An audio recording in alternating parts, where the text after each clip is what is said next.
교수님들 뭐 바쁘신데 또 오늘 이렇게 우리 토론에 참석해 주셔서 감사 말씀드립니다. 제가 먼저 소개부터 말씀을 좀 드리겠습니다. 먼저 제가 사회를 맡고 있는 경북대학교 정치외교학과에 있는 하세은이라고 합니다. 예, 그리고 제 오른쪽에 계시는 우리 선생님께서 대구대학교 최철영 교수님이시고요. 예, 그 다음에 제 왼쪽에 계시는 선생님께서 포스텍의 곽지영 교수님이십니다. 그리고 계명대학의 최명숙 교수님 되시겠습니다. 오늘도 이렇게 네 분들 모두 아주 대구에서 지금 바쁘시기로 유명하신, 특히 우리 최 교수님은 얼마나 바쁘신 분이신데 오늘도 이렇게 또 섭외하시느라 아주 수고 고생을 많으셨어야 그렇게 생각을 합니다. 또 오늘 여기 우리 지방 분권이라는 여러 가지 많은 또 내부의 속 주제가 있지만은 또 대학 자치 에 관해서 우리가 또 좋은 토론을 할 수 있는 그런 기회가 돼서 되게 아주 좋은 자리가 아니었나 생각이 들고요. 잘 아시겠지만은 사실 우리나라 아무 자원도 없고 또 여러 가지 기술도 없고 돈도 없는 그런 나라가 지금 사실은 세계 10위권 그런 이제 국가가 되게 된 이런 이제 상황도 결국은 인재, 사람 때문에 이렇게 우리나라가 그나마 먹고 살게 된 이런 상황이 아닌가 싶고요. 그런 이제 과정 그 중간에 우리 대학이 지금 존재해 왔지 않나. 그래서 다 대학에 계시는 분들이시지만 우리 대학이 아주 참 큰 역할을 했다. 좀 많은 인재를 길러냈다. 이런 생각이 드는데요. 그런데 이제 사실 한 2000년대에 들어와가지고 대학이 여러모로 지금 그 위기 상황에 있는 것 같습니다. 그게 보면 이제 학력 인구가 많이 줄어들고 있고 또 좀 여러 가지 측면에서 이제 대학 자치라는 아주 그런 측면에 봤을 때 중앙정부의 교육부에 아주 지금 어떤 지배를 당하고 있는 그런 상황이고요. 또 여러 가지 또 이제 새로운 어떤 사회의 변화, 4차 산업혁명 이런 시대에서 대학이 잘 좀 적응이 돼야 되는데 어떻게 하면 이 대학이 적응이 될까 등등 여러 가지 많은 어떤 그런 대학의 위기 시대가 아닌가 이런 생각이 드는데 오늘은 좀 저희들이 주제를 조금 좁혀가지고 이제 지방 분권 가운데서 대학 자치, 대학의 어떤 분권, 대학의 자율성, 특히 이제 중앙정부로부터의 대학이 어떻게 하면은 자율성을 지켜 나갈 수 있을까? 거기에 좀 초점을 맞춰서 말씀을 좀 서로 나누어 주셨으면 좋겠다 이런 생각이 듭니다. 그래서 이제 선생님들께 제가 조금 더 이제 좀 어떤 집중적인 질문을 드리고 또 자유로운 토론 이런 식으로 이제 진행을 좀 했으면 좋겠는데요. 먼저 우리 먼저 우리 그러면은 우리 곽지영 교수님께 먼저 좀 질문을 좀 드리겠습니다. 선진국의 이제 사례를 보면은 이 지방 정부, 대학 또 산업계 간의 긴밀한 파트너십을 유지하고 있지 않습니까? 사실 지금까지 우리 대학이 가장 또 약했던 점이 대학 자체는 열심히 하고 또 정부도 또 나름대로 자기들 지원을 하려고 그러고 산업계도 또 바닥 했는데 각자는 열심히 했지만 이런 연계 플레이가 좀 상당히 좀 부족했다는 그런 비판들이 많이 있었던 것 같습니다. 그래서 외국에는 지금 어떤 그런 어떤 협력 관계를 유지하고 있고요. 또 우리 나라가 우리 앞으로 대학이 발전하기 위해서는 이런 측면에서 어떠한 노력을 해야 될지 한번 우리 선생님께서 좋은 말씀 좀 부탁드리겠습니다. 네. 외국 사례를 말씀드리기 전에 일단 저는 지금 포스텍에 있고요. 또 포스텍 출신이기도 합니다.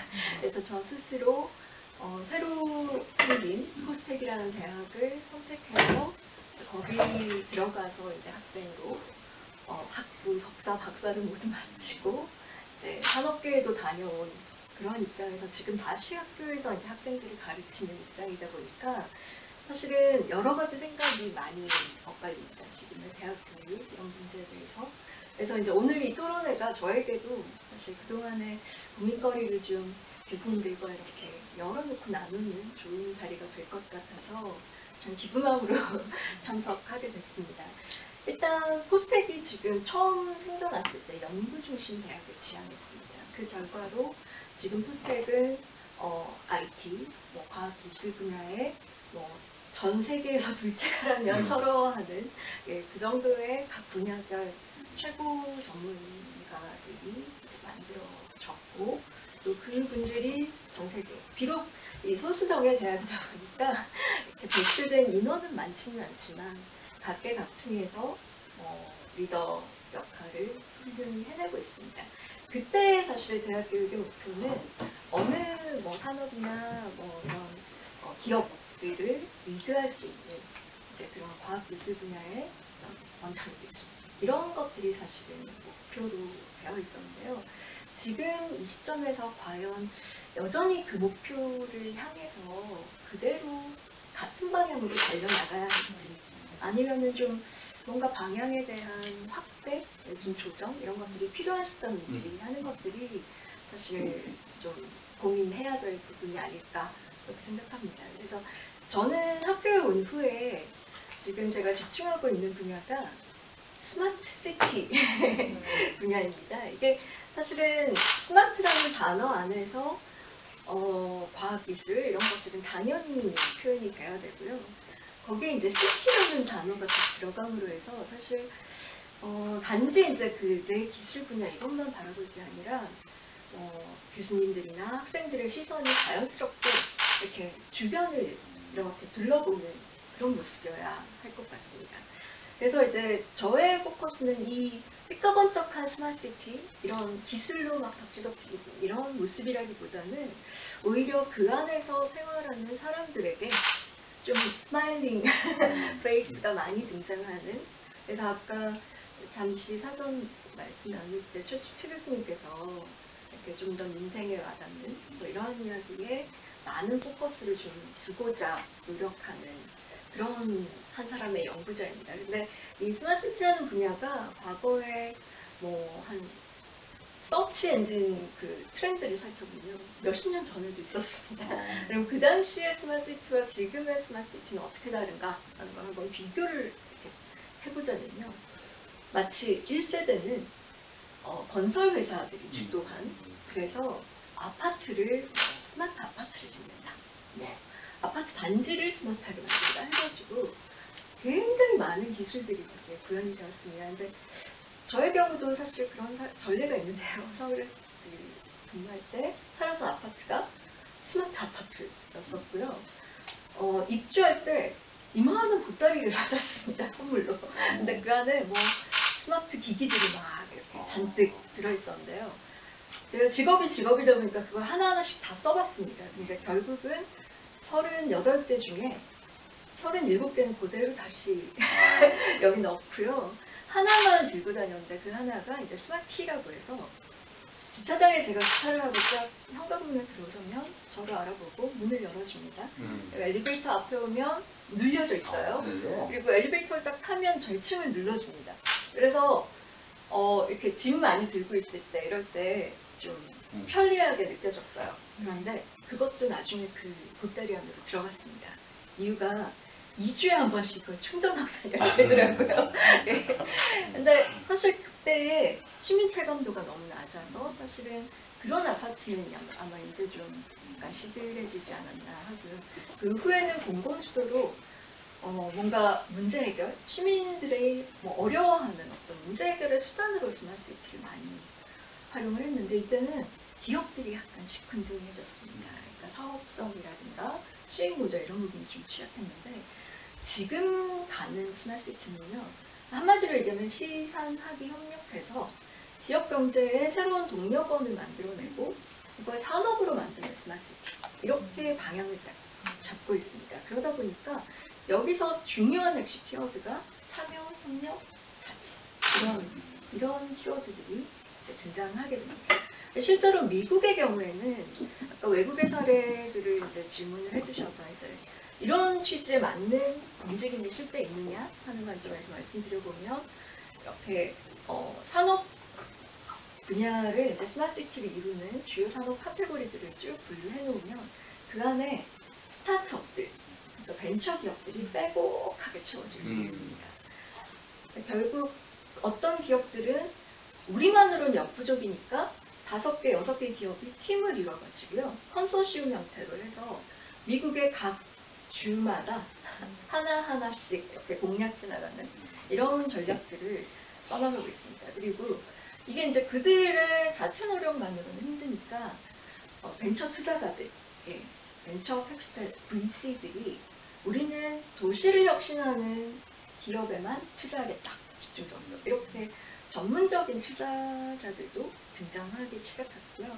그러면 시는 그때 무슨 역할을 하느냐? 시는 마당을 펴는 역할입니다. 그러니까 예를 들면 건물 하나에다가 이게 이름을 이렇게 지었어요. 스타트업들을 위한 시티홀이다.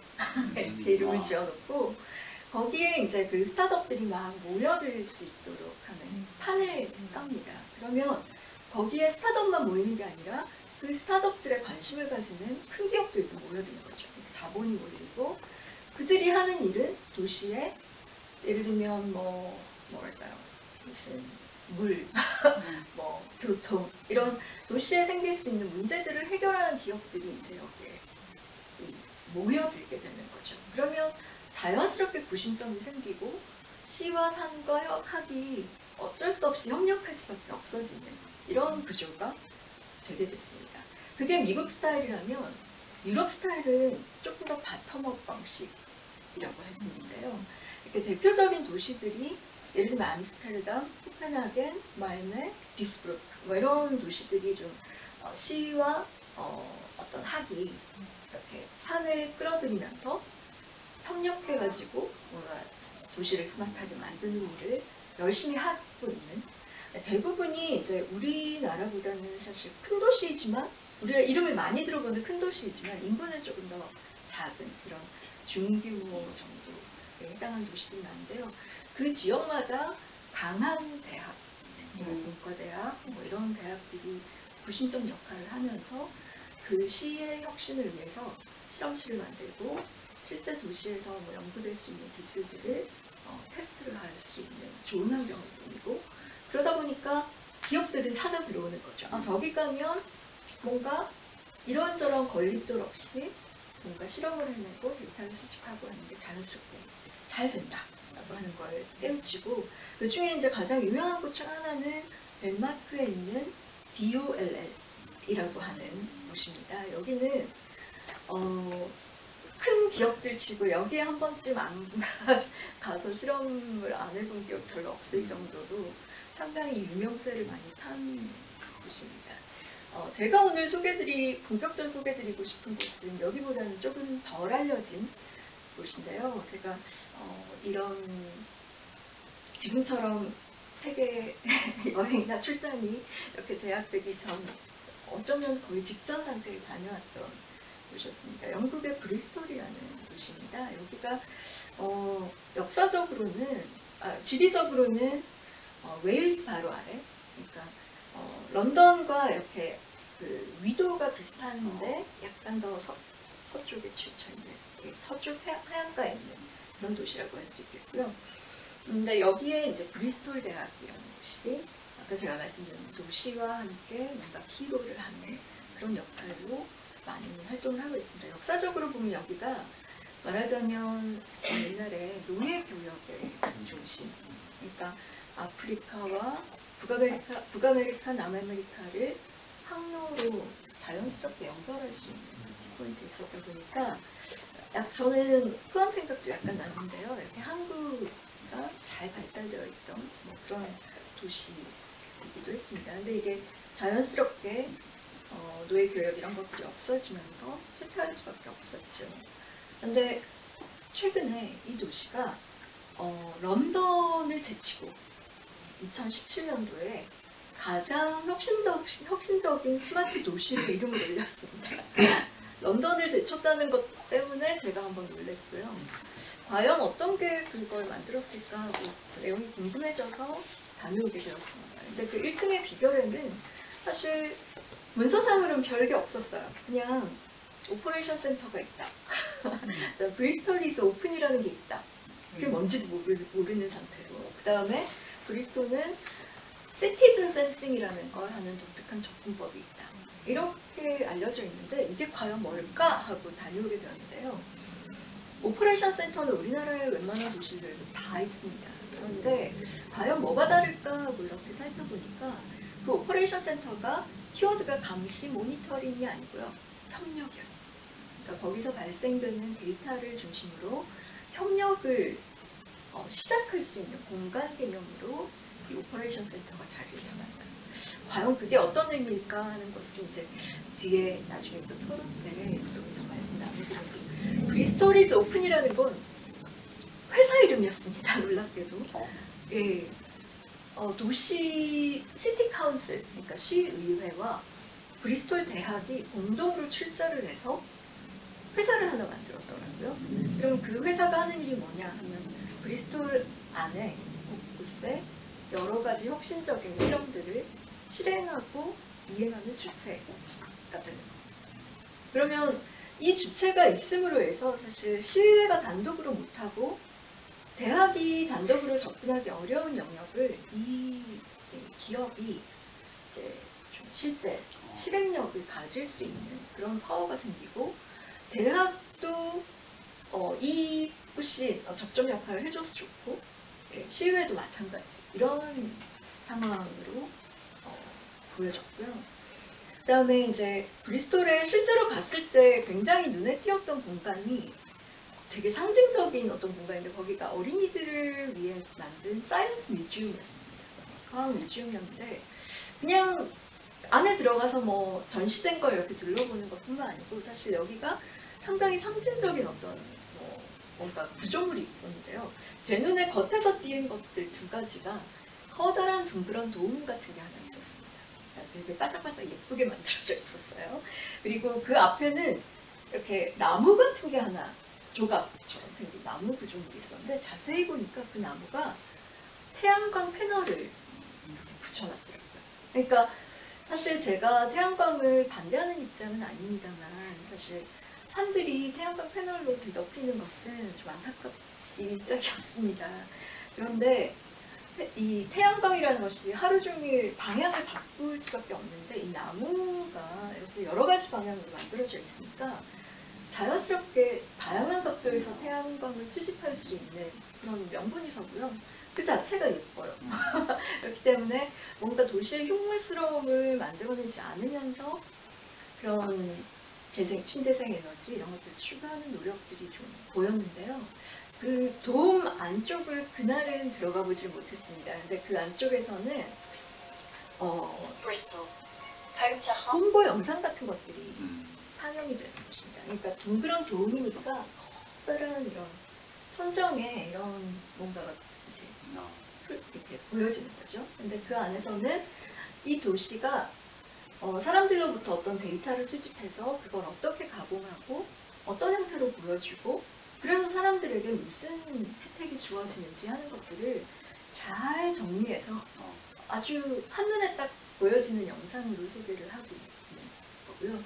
그 안에 들어간 사람들이 이제 그걸 보는 것이 그냥 안에 뭐 전시된 과학 아이템 감상하는 것만큼이나 흥미롭고 신기한 영화 이렇게 되는 것이 좀 놀라웠어요. 박사님, 아주 재밌는 발표신데 또 저희들이 또 뭐 3시까지 지금 그 계획이 잡혀 있는 것 같습니다. 네. 이게 마지막입니다. 그래서 조금 이제 조금 압축을 시켜서 말씀을 주시면 지금 딱 제가 마치려던 중에 그러세요? 제가 타이밍을 맞춰 마지막 이야기가 시티즌 센싱 어떻게 하느냐인데요. 그게 예를 들면 사람들이 이렇게 모여서 마치 소모임 같은 활동들을 합니다. 근데 그 자리에서 우리 이거 하면 좋지 않을까 하는 건 도시 문제 해결을 스스로 답을 찾는 그런 일들을 하는데 처음에는 뭔가 이렇게 미세먼지를 디텍트하는데 차에다가 뭘 달자 이렇게 얘기를 했었대요.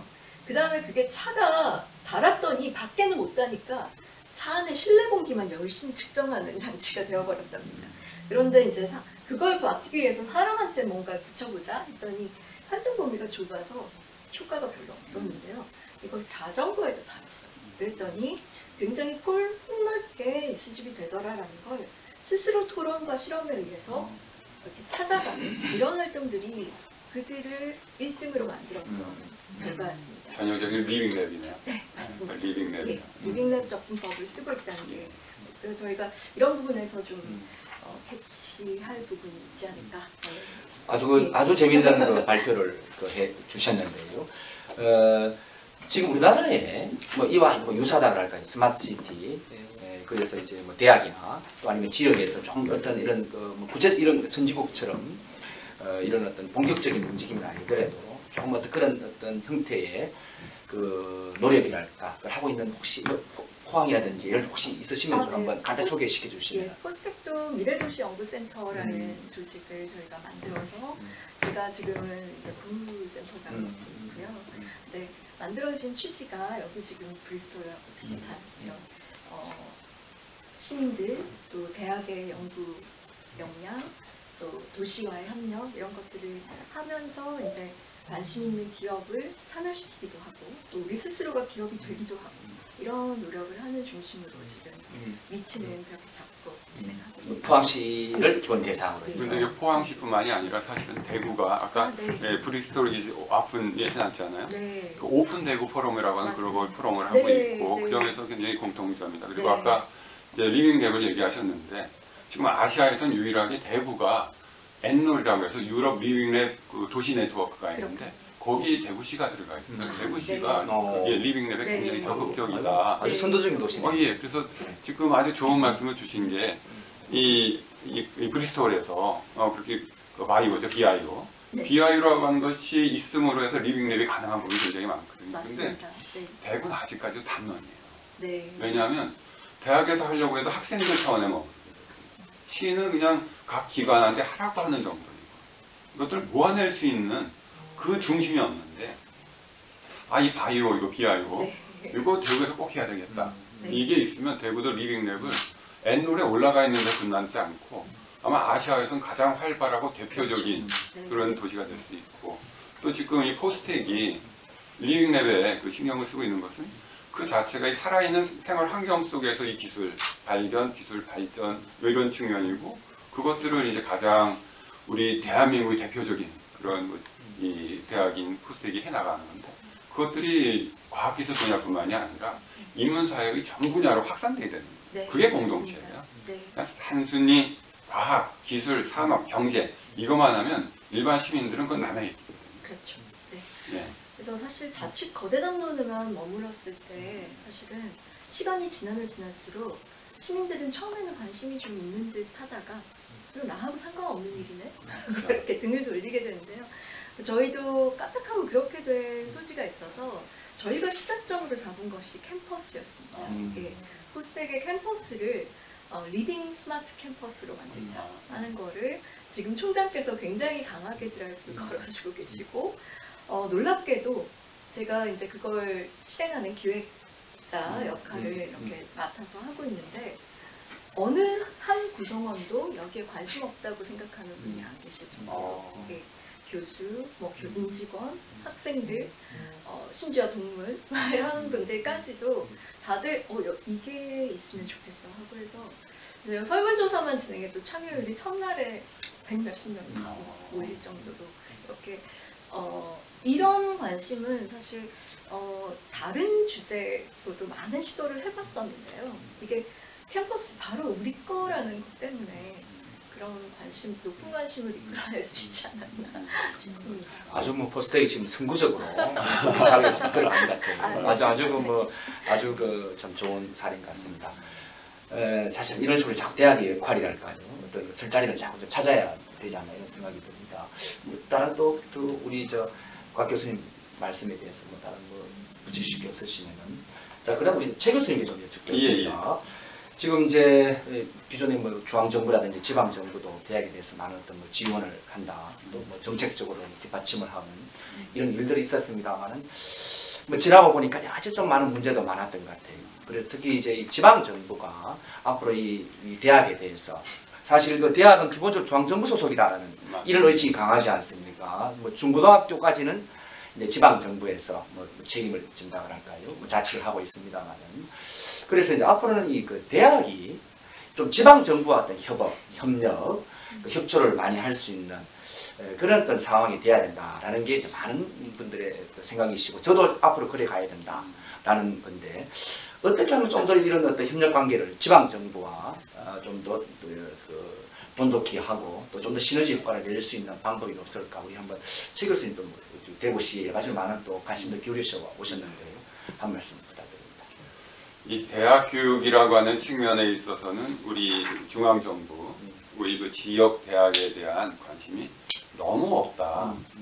너무 없는 것을 떠나서 넘어서서 지금의 그 정부가 가지고 있는 이 지방대학에 대한 정책은 지방대학 죽이기다라고 저는 생각을 합니다.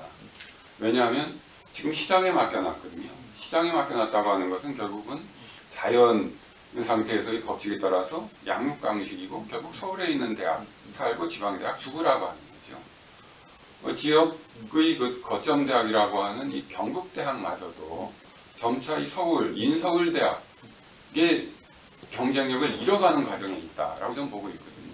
사실 뭐 이 지방 거점대학이라고 하는 표현도 사실 좀 별로 탁탁치 않습니다. 그렇죠. 왜? 50년대까지 표현됐죠. 아니 경북대학이 왜 지역의 거점 대학이 돼야 될까요? 대한민국의 거점이 돼야 되고 전 세계에 있어서 특정한 분야에서는 거점 대학이 될 수 있어야 되거든요. 근데 그걸 지거대라고 해서 그냥 지방 거점 대학으로 그냥 딱 찍어놓은 거예요. 그러다 보니까 그러한 이 정의 속에서 인식이 그냥 거기에 묻혀버리는 거예요. 그걸 넘어서지 않으려고 하는 거예요.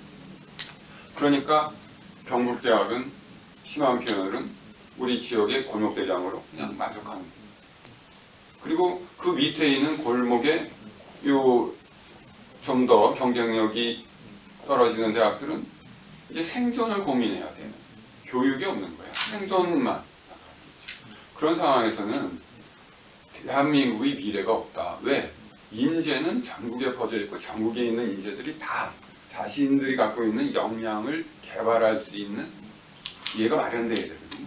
그런데 지역에 있다는 이유로 그런 자기의 역량을 이 청년들이 발휘할 수 있는, 개발할 수 있는 기회를 자꾸 빼앗기고 줄어들고 상실해 가니까. 그럼 대한민국 경쟁력이 없는 거죠.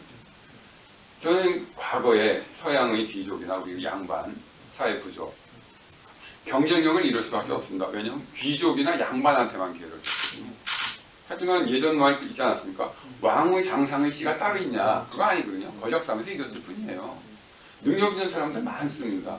근데 그런 사람들이 단순히 그 반열이 아니었다고 해서 그 기회를 잃어버리면서 우리가 역량을 잃어버렸던 거죠. 그런데 지금 우리가 이 근대 압축기의 모든 인재들에게 그야말로 공부만 하면 살 수 있다. 이 상황에서 결국은 많은 이 지역의 인재들이 성장하고 우리나라를 이끌어왔는데 그게 어느 단계 오니까 서울이 양반 사회가 된 거예요. 지역은 그렇지 않은 평행 사회가 되고 지역의 대학이나 지역의 학생들은 그 기회나 동기를 자꾸 잃어버리는 거죠. 이 문제가 지금 이 중앙의 이 정부가 가지고 있는 교육 관련 법률에서 그대로 나타나는 겁니다. 지금 이 교육기본법이 있고요. 또 우리 이 고등교육법이 있고요. 그다음에 지방대학, 또 지역 이 인재 약성, 그 육성법이 있습니다. 우리나라의 법률의 체제예요. 교육기본법에는 교육이 어디로 가야 되는지에 대한 아주 고루하거나 옛날의 추상적인 표현에는 시대의 변화를 반영한 진짜 고민이 담겨 있는 철학이 없어요. 그 교육기본법의 철학이 없으니까 교육기본법 안에 뭘 해야 된다 쭉 있고 거기에 보면 국제화도 해야 되고 남북 통일 평화교육도 해야 되고 이런 게 있는데 우리 지역에 대한 인식을 높일 수 있는 이분화된 서울 수도권과 시골로 나눠지는 것을 넘어서는 교육이 있어야 된다라고 하는 건 아예 존재하지 않습니다. 기본법이 없으니까 결국은 만들어지는 게 이제 지방대학 육성, 지역인재 육성이거든요. 이 내용은 그냥 지역 균형 인재 특정 전공에서 뽑고 취직 더 시켜라. 그 이상 그 이하가 아무것도 아닙니다. 지역에 있는 대학에 대한 지원은 사실은 없어요. 교육에 대한 게 없는 겁니다. 지금 이 대학의 등록금이 10여 년 등록이 동결되어 있는 상태에서 정작 교육에 대한 부분은 등한시되고 오로지 정부는 학생들 장학금 주는 거예요.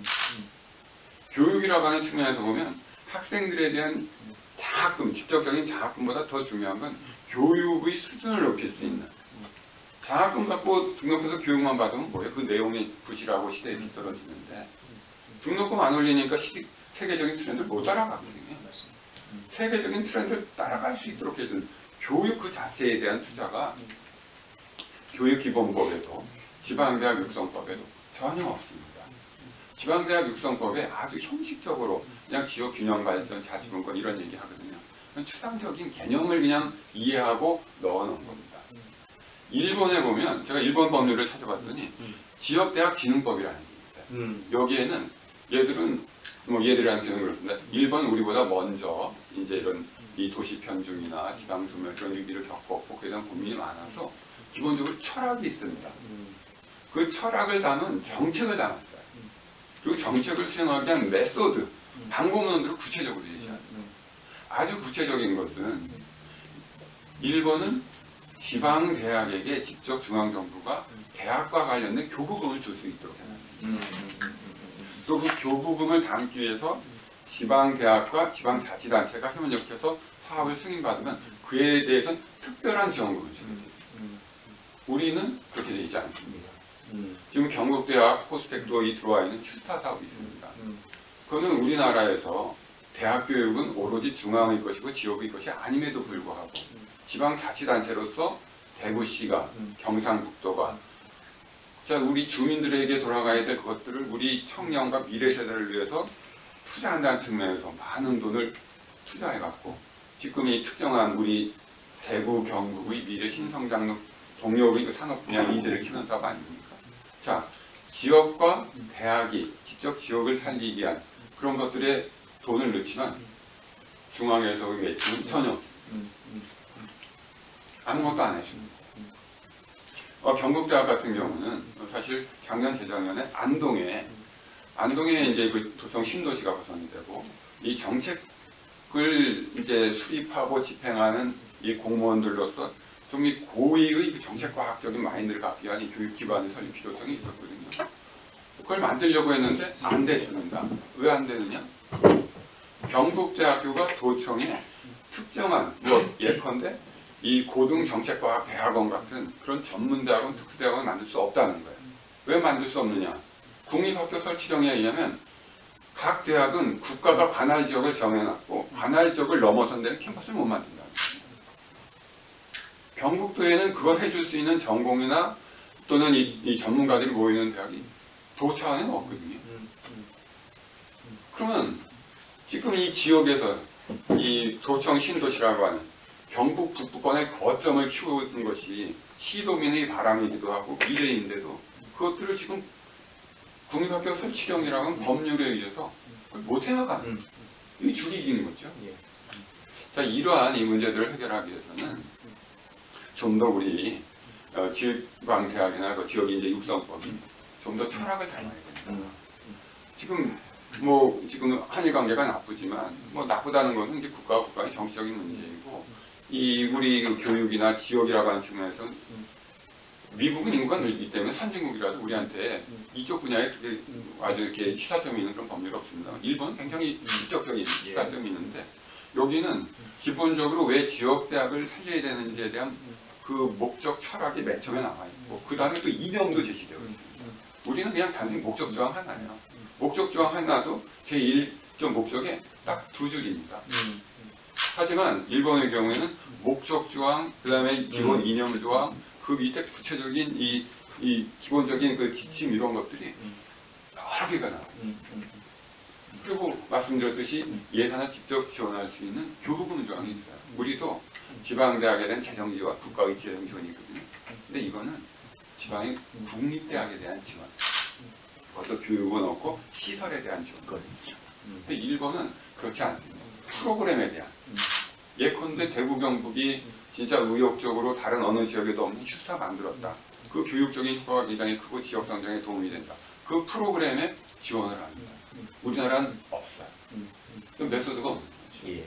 그래서 우리나라는 지금 현재대로 중앙정부가 대학 정책을 쥐고 있는 한은 지금의 서울 수도권과 시골이라고 하는 이화된 이런 교육정책 못 벗어난다.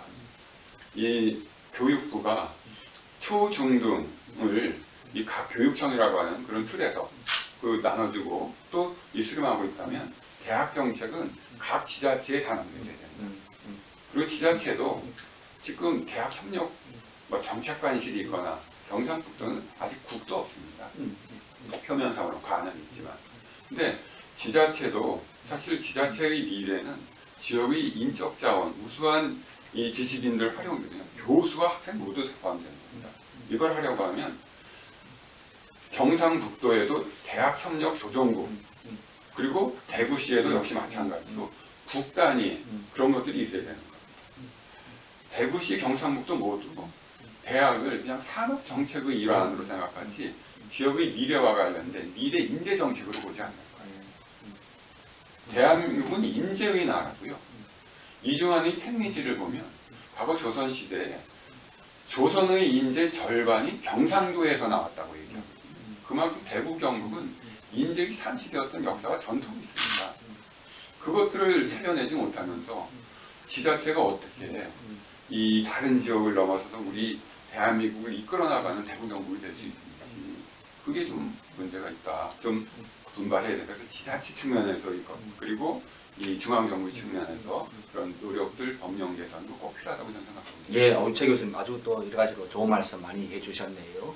지금의 이제 지방대학, 약육강시, 어떤 경쟁 체제에 던져놓은 거다. 이런 상태에서 지방대학은 죽을 수밖에 없다. 이런 말씀을 해주셨고요. 또 이 교육 자체에 대한 철학이 없다. 중앙정부가 뭐 이런 말씀을 좀 하셨네요.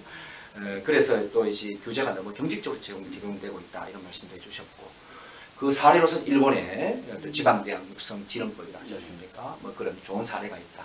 우리가 배워야 된다. 뭐 이런 말씀을 해주셨는데요. 아주 좋은 말씀을 하셨고, 요즘 말씀하신 거 가지고도 좀 더 뭐 좀 토론을 좀 우리 다음 단계에 했으면 좋겠습니다만, 우선 먼저 우리 최 교수님께서 말씀하셨던 그 내용에 대해서 혹시나 뭐 우리 다른 선생님들께서 뭐 질문이나 아니면은 뭐 코멘트가 있으시면은 뭐 있으신 분들은 좀 하시면 좋은데. 공감하는 얘기 좀 많이 해주세요. 우리 다 같은 지역에 있는 대학이고 저는 지방대학이 조금 폄하하는 얘기인가 아닌가 싶었는데 아예 지방대학이라고 하는 용어가 법률 용어예요. 그렇습니까? 예, 지방대학으로 되어 있습니다.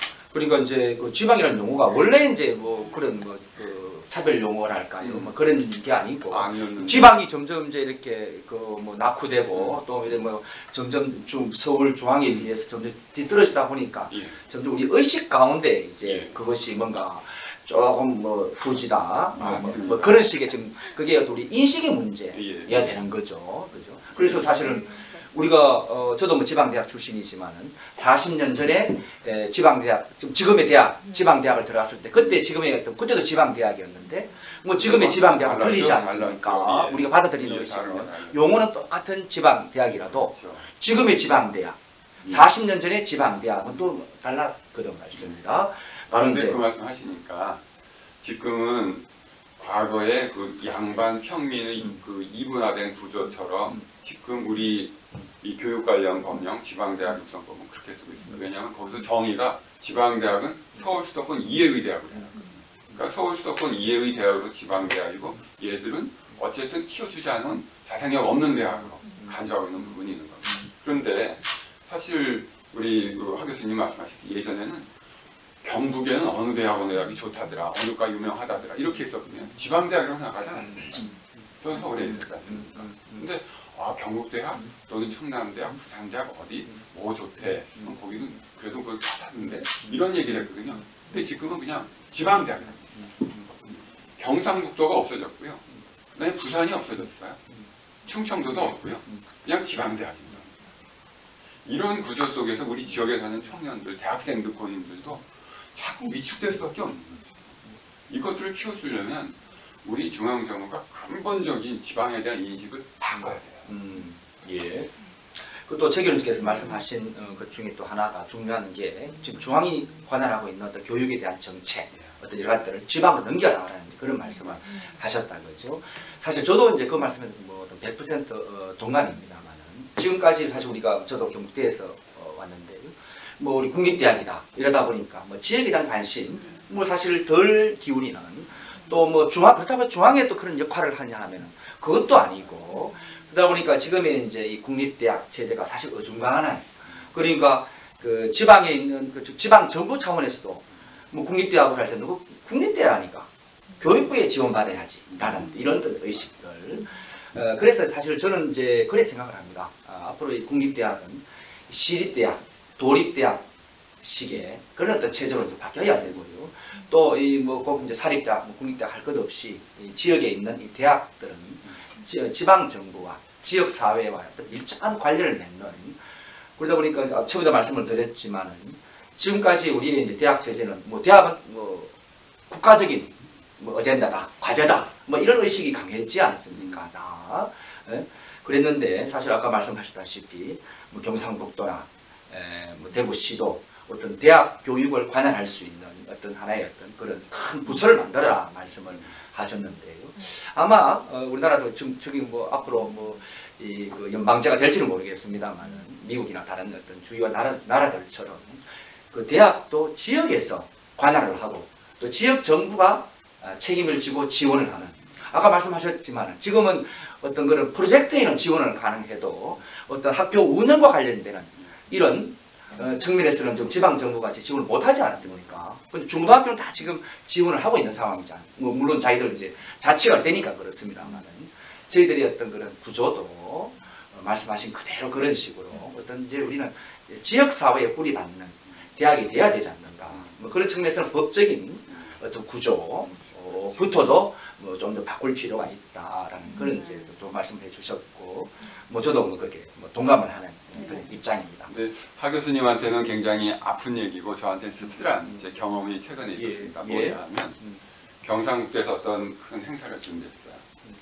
그래서 이제 VIP도 학문적인 거니까 그런 쪽에 좀 누가 있냐고 추천을 해달라고 하길래 저는 경북대학 총장님 가시면 좋겠다고 했더니 경북대에서 그건 경북도에 있는 대학이 아니잖아요. 경북대학은 대구에 있는 대학이죠. 대구 경북 안에서마저도 뭐 그렇게 지역 거점의 개념도 점점 이렇게 약해져 가는데 대구 경북이 통합되어야 되는 중요한 이유 중에 하나도 교육이라는 그런 부분도 있고 지역의 거점으로서 경북대학이 가장 우수한 이 경쟁력을 갖기 위해서는 통합되어서 전체적으로 모여져야 됩니다. 안 그러면 경북도에 있는 우수한 인재들이 대구에 있는 경북대학이 아니라 서울에 있는 그런 그냥 인서울대학을 생각하시죠. 의식이 모아져요. 초중고에서부터 대구, 경북, 상하이 통합체 그 안에서 가장 뛰어난 그 종합대학으로서의 이 경북대학 또 이공계로서 이 포스텍이 워낙 전국적이 아니라 세계적이니까 경쟁이 그렇지만 그런 것들이 막 기반이 안 만들어지면 이런 인식이 강화됩니다. 그러면 이제 경북대학은 경북도에서는 역할은 없어집니다. 물론 실무자 차원에서 아직 잘 지역을 파악 못해서 그럴 수도 있지만 경북대학 총장님이 VIP가 된다는 데 대해서 경북도 행사에서는 아니다라고 얘기하는 이런 인식이 지금 만들어지고 있다는 건 굉장히 아픈 현실. 그리고 아까 처음에 말씀하셨다시피 이제 지금의 그 국립대학 체제는 관할 지역을 기반으로 하고 있는 이런 상황이지 않습니까? 또 그런 측면에서 지금 이제 대구와 경상북도가 통합을 할 필요가 있다. 그런 말씀을 해 주셨습니다. 좀 말씀해 주신 건데요.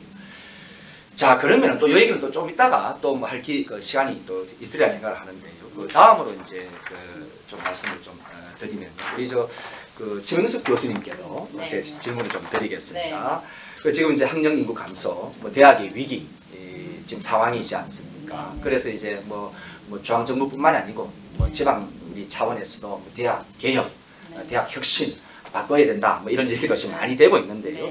그래서 이제 그 작년입니까? 저작년입니까? 그 왜 중앙정부에서도 교육부에서도 대학 혁신 지원 방안을 발표했지 않습니까? 그래서 이제 뭐 저희들도 대학에 있는 분들도 사실은 또 뭐 들어는 봤지만 구체적으로 또 모르는 상세히 모르는 그런 분들도 계시고요. 또 좀 그래서 앞으로 이제 이 내용과 앞으로 대학 개혁은 어떤 방향으로 가야 될 것인가에 대해서도 우리 선생님 좀 말씀 부탁드리겠습니다. 네. 그 지금까지 앞에 두 분은 어떻게 보면 대학과 그 지역, 뭐 사회 또 대학과 지자체와의 어떤 그런 협력 관계를 말씀하셨는데 저는 좀 더 대학 내부에 초점을 두고 좀 말씀드리고 싶습니다. 저는 개인적으로는 2010년부터 그 주로 국책 사업을 수행하는 데 참여를 했습니다. 2011년도에 학부교육 선진화 사업이라고 해서 일명 에이스 사업, 그 다음에 지방 특성화 사업이라고 해서 CK 사업, 지금 현재 대학 혁신 지원 사업까지 해서 그렇게 하다 보니까 지난 10년간 줄곧 대학에서의 어떤 그런 국책 사업들, 교육 개선을 위한 국책 사업들을 수행해 왔습니다. 지금 말씀하셨듯이 그 최근에 그 대학 혁신 관련 그 교육부의 방안은 두 가지로 요약할 수 있습니다. 첫 번째는 2019년 작년 8월에 나온 대학 혁신 지원 방안이 있고요. 최근에 이제 코로나 사태를 겪으면서 뭔가 좀 대학 교육이 미래 교육 대학을 위해서 전환이 돼야 되겠다 해서 나온 방안이 디지털 기반 고등교육 혁신 지원 방안, 이 두 가지로 요약을 할 수 있습니다. 그 내용을 잠깐 살펴보면 첫 번째 대학 그 혁신 지원 방안 작년 8월에 발표됐던 그 내용은 크게 7가지로 요약을 할 수 있는데요. 첫 번째는 대학 기본 역량 진단의 방향을 좀 바꾸겠다. 원래는 이게 구조개혁으로 시작을 했습니다. 대학의 정원을 감축하기 위해서 2015년에 시작을 했는데 사실 첫 번째 1주기 때 이제 구조개혁을 해서 이제 정원을 많이 줄였는데 부작용이 굉장히 컸습니다. 그래서 이제 지금부터는 인위적인 정원 감축은 배제하고 2021년에 다시 한 번 더 이제 3주기 기본 역량 진단이 있는데 그때는 신입생 충원율, 재학생 충원율 이런 걸 평가 지표 비중을 늘려서 어쨌든 자율적으로 좀 감축하도록 하겠다라는 방향입니다. 두 번째가 공영형 사립 전문대 도입입니다. 건전한 사립대를 공영형 사립대로 육성 지원하겠다라는 거고요. 세 번째가 앞으로 발생할 여러 폐교 대학에 대한 종합 관리 방안이 포함되어 있습니다. 그리고 네 번째가 앞으로 하나의 전공만으로는 경쟁력이 떨어지니까 다양한 융합 전공을 확대하겠다. 이거에 필요한 여러 가지 그 규제를 철폐하겠다. 그리고 집중 이수제나 유연 학기제, 뭐 학습 경험 인정제 같은 기존에 우리 1학기, 2학기, 동계, 하계 이런 거 틀을 깨고 4주짜리도 만들고 8주짜리도 만들고 이렇게 유연한 학기제를 해서 학사 제도를 개선하겠다는 게 들어가 있고요. 그 다음에 방금 말씀하신 지자체와 대학 협력 혁신 사업이 포함되어 있습니다. 그리고 여섯 번째가 우리 연구 활성화, 대학원의 석박사 과정 연구 활성화를 위한 그 BK21 플러스 사업이 포함되어 있고요. 마지막으로 전문대 평생직업, 전문대학을 평생직업 교육기관으로 다시 혁신하겠다라는 7가지 내용이 포함되어 있습니다. 그리고 이제 지난 9월 9일 얼마 전이죠. 디지털 기반 고등교육 혁신 방안을 한번 살펴보면 굉장히 지금까지 생각지도 못했던 혁신적인 방안들이 좀 포함이 되어 있습니다. 이것들을 대학에서 좀 아주 깊이 좀 살펴봐야 되는데요. 첫 번째가 원격 수업 운영 기준을 개선하는 겁니다. 지금까지는 대학에서 순수한 원격 교육은 전체 교과목의 20% 이내였습니다. 그래서 굉장히 제한적으로 엄격하게 했고 순수한 사이버 대학 외에는 원격 교육으로 교육과정을 운영하지 못하게 제한적으로 했는데 이것을 거의 풀었습니다. 100%만 아니면 된다. 그래서 그 완전히 순수한 온라인으로 석사과정을 운영해도 되고 그 다음에 국내와 해외 대학 간의 학사나 석사과정을 온라인으로 개설해도 됩니다. 이거는 지방대학으로서는 엄청난 위기일 수도 있고 굉장한 기회일 수도 있는 우리가 이거를 어떻게 대비하느냐에 따라서 대학 전체가 흔들릴 수 있는 획기적인 어떤 혁신 방안이라는 생각이 들고요. 그 다음에 지역 내의 대학간 공유와 협력을 촉진하는 방안이 들어 있습니다. 지역 대학끼리 함께 협력해서 어떤 뭐 신산업이라든가 이런 것들을 좀 선별해서 특성화를 시켜라 이런 게 있고 이거에 필요한 고등교육 규제는 샌드박스제를 도입해서 철저히 줄여주겠다. 그때 필요하면 언제든지 규제를 약화시켜주겠다 이런 내용이 포함되어 있고요. 그 다음 세 번째는 신기술 혁신 공유대학 지원 사업이 또 들어있습니다. 2021년에 1,048억 원이 이미 확보되어 있고 신기술을 중심으로 해서 혁신할 수 있는 대학들 협의체를 만들어서 운영하라 이런 게 들어있고 마지막으로 네 번째가 원격교육 지원의 내실화를 위해서 이것도 대학관에 전국에 10개 권역별 원격교육 지원센터를 만들어 거점 대학을 만들어서 함께 LMS를 운영하고 함께 교과목을 개발하고 이런 방안들이 들어있고 각 대학에는 원격교육 지원센터도 만들고 위원회도 만들고 그 다음에 장기적으로는 각 대학에 대한 원격 수업 인증제를 도입하겠다. 그거에 대한 연구가 바로 올해 내년에 도입한다. 이런 내용들이 주요 핵심 내용이라고 보시면 됩니다. 저는 이 전체적인 그 방향은 뭐냐 하면 대학을 혁신의 주체로 하고 그 대학의 자율 혁신을 통해서 미래 인재를 양성하는 데 초점을 두겠다. 그리고 정부와 지자체가 이를 지원해라. 이런 게 핵심 방향이라 이 방향에 대해서는 아무도 문제 제기를 할 분은 없다고 생각합니다. 근데 이제 조금 더 디테일하게 저희가 살펴보면 과연 이 모든 그 정책들이 대학을 혁신의 주체로 보는 것인가라는 생각이 좀 들고 과연 우리가 중앙정부의 눈치를 보지 않고 대학에서 특성화시키고 경쟁력을 키울 것인가라는 것은 조금 더 저희가 살펴봐야 될 것 같습니다. 첫 번째 저는 제일 우려스러운 게 공영형 사립대 운영입니다. 이건 아직 구체적인 세부안이 없어서 저는 뭔지 자세히 파악은 좀 어렵지만 나와 있는 내용을 보면 이렇습니다. 책무성 특성화를 확보한 사립대학에 정부 예산을 투입해서 대학 재정 안정화를 시키고 등록금 인하 등이 유발되도록 하는 사업이다.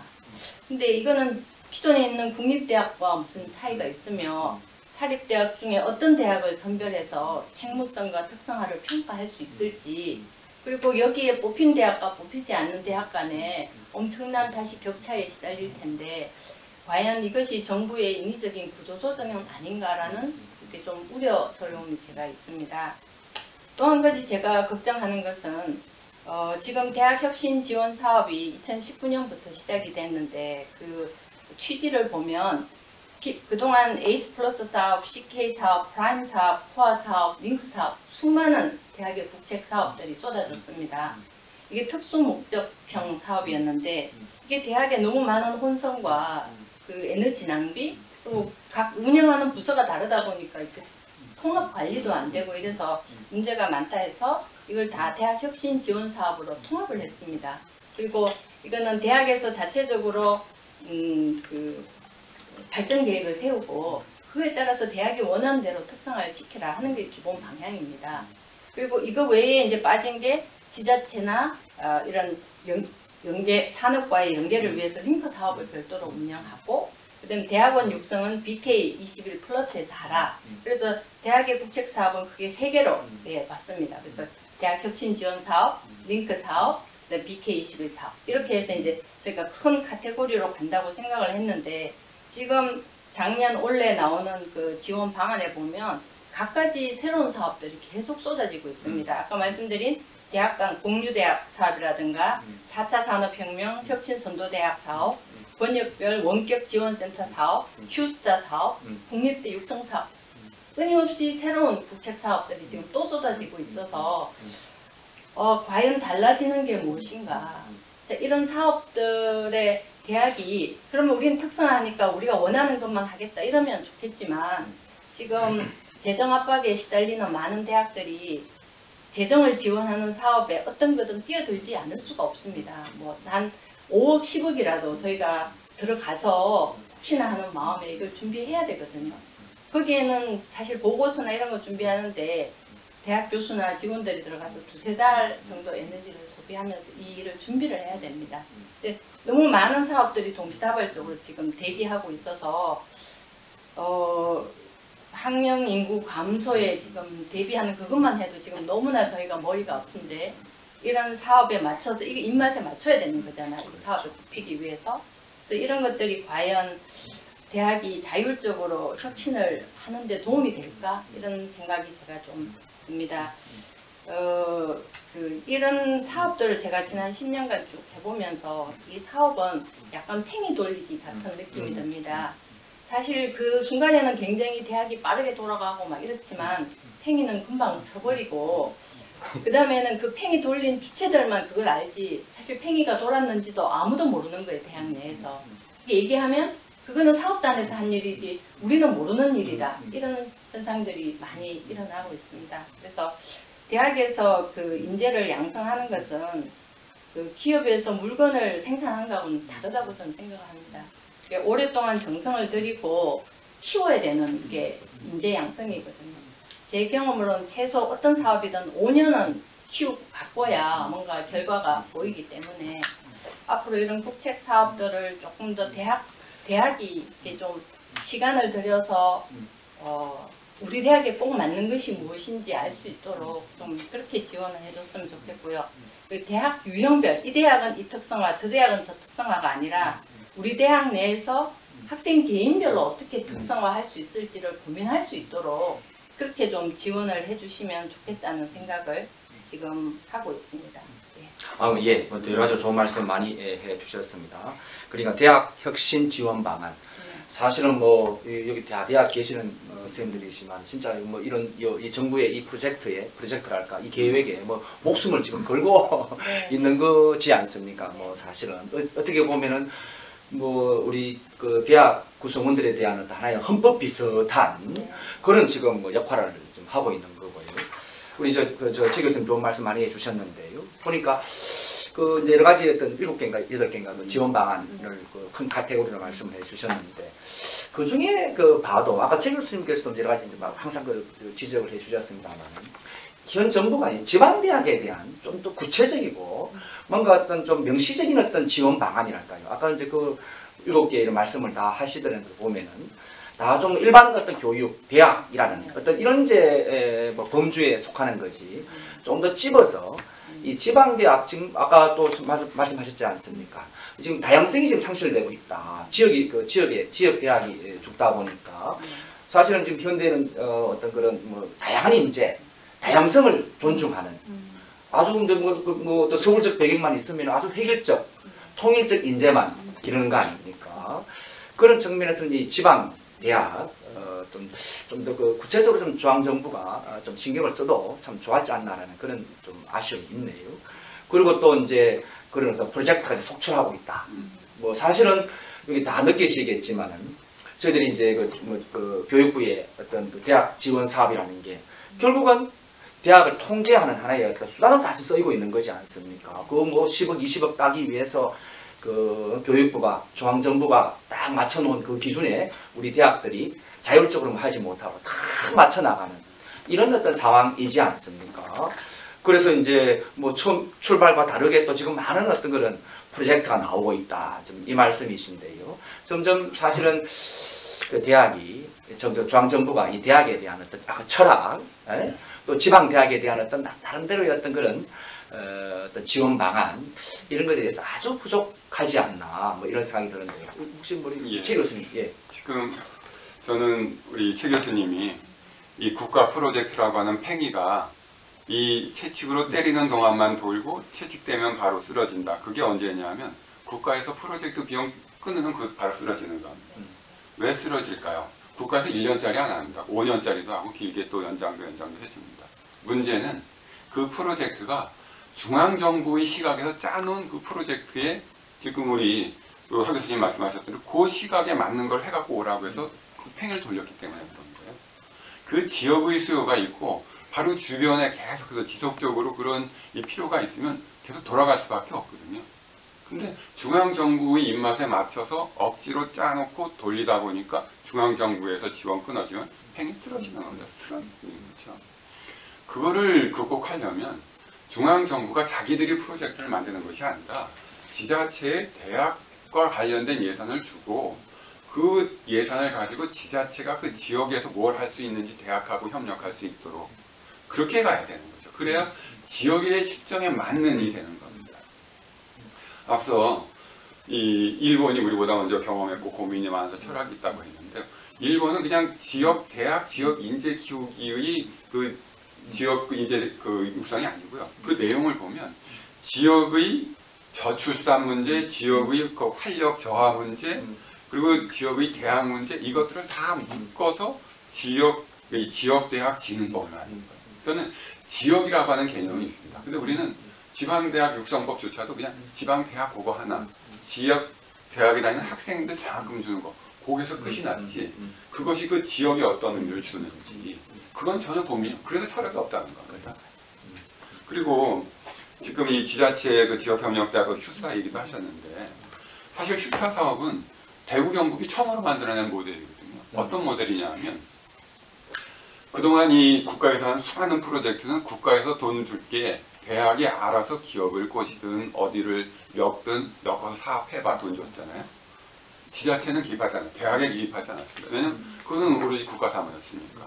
그런데 이번에는 이 대구 경북은 휴사 사업을 통해서 지자체가 지역의 대학 그리고 지역의 기업들을 묶은 겁니다. 3자 구조를 만들어내는 거죠. 그래서 각자가 역할하러 인재 키우고 반드시 그 사람 아이를 뽑고 또 그 과정에서 현장 교육을 하고 그 비용은 지자체가 되고 이것들을 한 거거든요. 이런 모델 국가도 못해서 지금 말씀하신 대로 내년도에 지자체 지역 협력 대학 사업도 한다는 건데, 근데 그 사업도 모든 지자체에게 골고루 주는 게 아니고 중앙정부에서 만들어 와봐, 우리 입맛에 맞는 거 몇 개, 3개 권역 지정해서 주는 겁니다. 결국은 정치적인 논리, 중앙정부에서 보는 지방균형이라고 하는 그런 시각이 깔린 결정이 돼버리는 거예요. 그러면 3개 권역이면 나머지 권역의 지방과 지방 대학에 다니는 학생과 그 지역의 주민은 어떻게 돼요? 말이 안 되는 거죠. 그래서 예. 지역에 대한 국민 철학, 정책 아무것도 없다. 말할 수밖에 없어요. 예, 아이고 우리 또 최 교수님 아주 진짜 그 뭐 열변을 토하셨는데요. 진짜 지금의 어떤 우리 대학 구조, 중앙과 지방 간의 어떤 이런 어떤 상황 속에서 여러 가지 어떤 모순점, 여러 가지 그 어떤 불합리 등등을 지금 뭐 발견을 하셨는 것 같습니다. 아주 참 그 좋은 의견 두 분 선생님 의견해 주셨고요. 자, 그래서 뭐 계속 연결되는 얘기입니다만은 사실은 우리가 이제 대학이 지금 중앙정부에 어떤 그 예속될 수밖에 없는 상황도 결국은 이 대학 자체가 지금 이제 재정이 없기 때문에 우리가 모두 자치, 뭐 다른 분야도 마찬가지지만은 이 대학 자치, 대학 자율을 이제 유지하기 위해서 결국은 이제 재정적 독립을 이렇게 해야 이제 그때부터 뭔가 자치가 사실 이루어진다고 볼 수 있는데요. 지금 이제 대학 어떤 재정 상황, 대학 구조는 너무나 취약한 이런 상황이 있는 것 같습니다. 그래서 우리가 이제 앞으로 어떻게 하면 이 대학 자치를 하기 위한 어떤 전제로서 각 대학이 좀 재정적 기반을 좀 충실하게 할 수 있을까? 사실은 뭐 이것만 우리가 발생이 되면은 사실은 또 뭐 중앙정부나 뭐 또 지방정부에 대해서 대학이 큰 소리 칠 수 있는 거 아닙니까? 근데 지금은 뭐 거의 뭐 국립대는 물론 좀 다르다 하더라도 뭐 사립대학도 사실은 사립대학 자체는 자체의 어떤 그 교육 이념이 있고 교육 방침이 있는 곳인데요. 근데 지금은 사실은 국립대학이나 뭐 50보, 100보 이런 상황으로 지금 와 있는 거 아닙니까? 결국은 중앙정부의 어떤 재정 지원 이 부분인데요. 그래서 한번 조금 더 범위가 좀 우리가 상상력을 좀 발동을 해서요. 앞으로 우리가 이제 대학 자치라는 대학 자율성이라는 측면에서 어떻게 하면 우리가 지금 되게 어려운 상황이지만은 한번 또 외국의 사례 등등을 좀 보시면서 이 대학의 어떤 그런 재정적 측면에서 조금 더 완전히 아니더라도 지금보다 더 좀 나아가서 재정 자립을 할 수 있는 어떤 방향이 있을까를 한번 좀 고민을 좀 해주셨으면 좋겠다 싶은데 우리 최 교수님은 또 대학에 대해서 많은 또 고민을 해오셨으니까 예. 재정을 걱정하는 부서에 있는 게 아니라서 예. 하지만 지금 어떻게 보면 총장님들의 가장 큰 고민은 대학의 재정을 안정적으로 운영해 가는 게 텐데요. 저희 대학도 이제 인건비 차지하는 비중이 워낙 높다 보니까 매년 10% 뭐 10%씩 예산을 절감하라고 하는데 그걸 절약해도 기본적으로 차지하는 인건비 비중 때문에 어쩔 수 없는 부분이 굉장히 큰 것 같습니다. 그래서 이런 부분은 말씀하신 중앙정부에서의 어떤 지원이 1차적으로 있어야 되고 어쨌든 그동안 저희가 80년대를 거치면서 이렇게 대학이 규모가 팽창하면서 키웠던 부분을 줄이는 노력을 하긴 해야 될 것 같습니다. 왜냐하면 저희 베이비붐 세대들이 들어오면서 키웠던 그 대학 규모가 그대로 유지되는 게 많기 때문에 어쨌든 그 충격을 최소화하면서 저희가 좀 줄여 나가야 된다는 생각을 하고요.